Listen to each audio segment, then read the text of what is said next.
तारखेला विधान परिषदेची निवडणूक आहे। आज त्याच्या नियोजनाच्या दृष्टीने चर्चा झाली। विधानसभेच्या जागा वाटपावर प्राथमिक चर्चा झाली आहे। विधान परिषदेच्या तिन्ही जागा आम्ही जिंकू असा विश्वास व्यक्त केलेला आहे।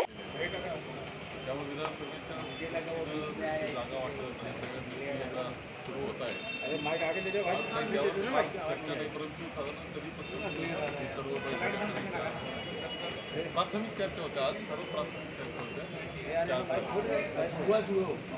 करणं आवश्यक आहे त्याच्याबद्दल आमच्याजवळ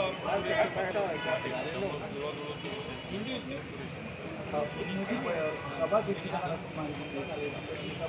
ठीक आहे ते आता नियोजन चाललेलं आहे अजून तारखेच्या